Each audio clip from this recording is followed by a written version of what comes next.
Mister සම්පත් මට පොඩි දෙයක් කියන්න. ඔයා ලංකාවේ ලොකු වැඩ කරපු මිනිස්සෙක්. ඔයාට ඉවෙන්ට් කියන දේ අලුත් දෙයක් නෙමෙයි.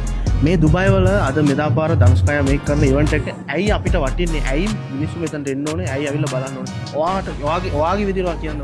ඔව් ඇත්තටම ගත්තොත් එහෙම මේ ලංකාවේ ඉවෙන්ට් එකක් කරන එක මේ ධනුෂ්ක මේ ඩුබයි වලට ගෙන අපි ගෙදින වැදගත්කම තමයි ලංකාවේ ඉන්න වෙඩින් එකක් ගන්න බලාපොරොත්තු වෙන්නේ නැත්නම් මේ ඩුබයි වලදී සියලු වෙන්ඩර්ස්ලා මෙතනදී එකතු කරගන්න පුළුවන්.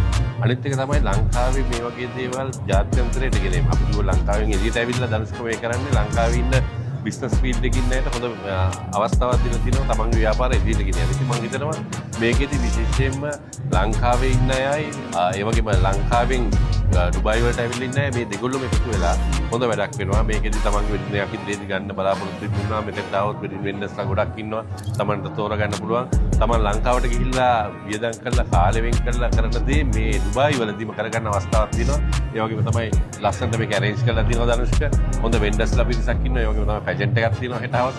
ඉතින් මේ හැමදේම ධනුෂ්කට කරන්න හොඳ හයියක් වෙලා තියෙනවා මේ වෙන්ඩර්ස්ලා. ඉතින් මම ඒගොල්ලන්ටත් මේ වෙලාවේදී ඇත්තටම තෑන්ක්ස් කරනවා. මම හිතනවා මේක ලංකාවේ වෙඩින් ඉන්ඩස්ට්‍රි එක තවත් අලුත් පියවරක් තිබුණා. මේක මම හිතන්නේ ධනුෂ්ක මම හිතන්නේ මේ නමේම තියෙනවා ධනුෂ්කගේ ඩෙස්ටිනේෂන් වෙඩින් ෂෝ කියලා. මේක ලෝකේ ඕන රටකට ගෙනියන්න පුළුවන්කමක් තියෙනවා. මම හිතනවා ධනුෂ්ක මේක ඊගාව පියවර විදියට තවත් රටවල් වලට මේක අරයි. ඒකෙදී අපි ධනුෂ්කට දෙන්න පුළුවන් සහයෝගය අපි වෙන්ඩර්ස්ලා විදියටත් ඒ වගේම ලංකාවේ ඉවෙන්ට් ඕගනයිස් කරපු කෙනෙක් විදියටත් මම ධනුෂ්කත් එක්ක මේ දේ අත්වල බැඳගෙන ඉන්නවා.